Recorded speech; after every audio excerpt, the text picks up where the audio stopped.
The Wars of the Roses, England's civil war of crowns and blood.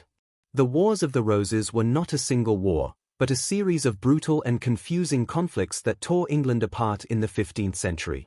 Fought between two rival branches of the royal Plantagenet family, the House of Lancaster and the House of York, these wars were driven by ambition, weak kingship, shifting loyalties, and the unresolved trauma of earlier conflicts. More than a dynastic struggle, the Wars of the Roses reshaped English politics and permanently altered the nature of monarchy. The roots of the conflict lay in the long reign of Henry VI, a deeply pious but politically fragile king. His inability to govern effectively, combined with periods of mental illness, left England vulnerable to factionalism among powerful nobles. The country was already strained by the costly failures of the Hundred Years' War in France, and resentment toward royal authority was growing. In this atmosphere, rival claims to the throne became explosive. The House of Lancaster, symbolized by the red rose, held the crown through Henry VI. The House of York, represented by the white rose, argued that their claim was stronger through descent from Edward III. What followed was a deadly cycle of battles, executions, betrayals, and temporary victories. Alliances shifted constantly, and loyalty to a king could change overnight if power seemed to move elsewhere. One of the most dramatic figures of the conflict was Richard Neville, later known as the Kingmaker. Through military power and political manipulation, Warwick helped place Edward IV of York on the throne, only to later turn against him. His actions revealed a harsh truth about the wars: kingship often depended less on legitimacy than on military support.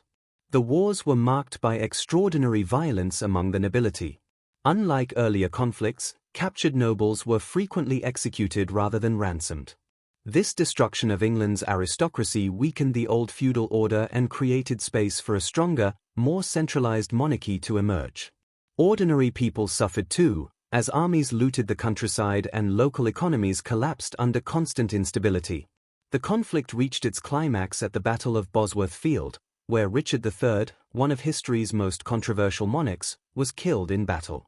His defeat marked the end of Plantagenet rule and the rise of Henry VII, founder of the Tudor dynasty. Henry's victory was not only military but symbolic. By marrying Elizabeth of York, he united the rival houses. This union was represented by the Tudor rose, a combined red and white emblem that signaled the end of decades of bloodshed. Under the Tudors, particularly Henry VII and his son Henry VIII, royal authority was strengthened, noble power was reduced, and England moved toward a more modern state. In this sense, the Wars of the Roses cleared the way for a new political order. Culturally, the wars left a deep mark on English memory. Later writers, most famously Shakespeare, transformed the conflict into powerful drama filled with ambition, betrayal, and tragedy. These literary versions shaped how generations understood the period, often exaggerating villainy and heroism, but capturing the emotional chaos of civil war. From a modern perspective, the Wars of the Roses reveal the dangers of weak institutions and personal rule. When authority depends on individuals rather than systems, instability becomes inevitable. The conflict also shows how civil wars rarely follow clear moral lines. Both sides committed violence, broke oaths, and pursued power at great human cost.